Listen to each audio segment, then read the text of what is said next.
Breaking news. ನಂಬಿಸಿ ಮೋಸ ಮಾಡಿದ ಮೋಸದ ಜಾಲಕ್ಕೆ ಬಲಿಯಾದ ಅಮಾಯಕ. ಮಾನವೀಯತೆ ಮರೆತ ನಯವಂಚಕರು. ಪ್ರೀತಿ ವಿಶ್ವಾಸದ ಹೆಸರಲ್ಲಿ ನಡೆದ ಭೀಕರ ವಂಚನೆ. ಸಹಾಯ ಮಾಡಿದ ಕೈಗಳನ್ನೇ ಕಚ್ಚಿದ ಕ್ರಿಮಿನಲ್ಗಳ ಕರಾಳ ಮುಖ ಅನಾವರಣಗೊಂಡಿದೆ.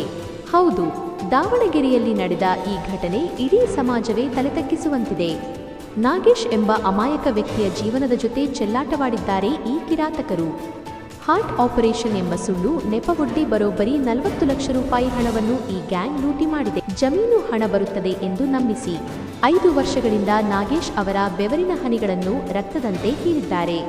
ಯಾರೇ ಕಿರಾತಕರು?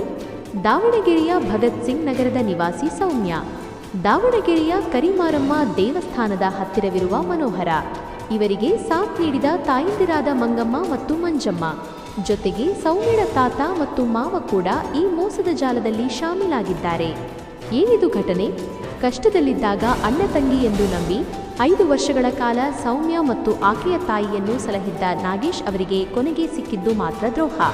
ಫೋನ್ಪೇ ಮೂಲಕ ಹಣ ಹಾಕಿಸಿಕೊಂಡು ಮನೋಹರ ಎಂಬಾತ ಕೂಡ ದೊಡ್ಡ ಮಟ್ಟದ ವಂಚನೆ ಎಸಗಿದ್ದಾನೆ.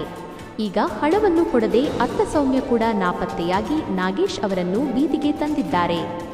ಸಾರ್ವಜನಿಕರಲ್ಲಿ ವಿನಂತಿ: ಫೋಟೋದಲ್ಲಿ ಕಾಣುತ್ತಿರುವ ಈ ವ್ಯಕ್ತಿಗಳು ಎಲ್ಲೇ ಕಂಡುಬಂದರೂ ಕೂಡಲೇ ನಾಗೇಶ್ ಅವರ ಮೊಬೈಲ್ ಸಂಖ್ಯೆ 8,74,86,796ಕ್ಕೆ ಕರೆ ಮಾಡಿ ಮಾಹಿತಿ ನೀಡಿ. ನಿಯತ್ತಿಗೆ ಬೆಲೆ ಇಲ್ಲದ ಈ ಕಾಲದಲ್ಲಿ ಒಬ್ಬ ಅಮಾಯಕನಿಗೆ ನ್ಯಾಯ ಸಿಗುವಂತಾಗಲಿ. ಇಂತಹ ವಂಚಕರಿಂದ ನೀವು ಎಚ್ಚರವಾಗಿರಿ.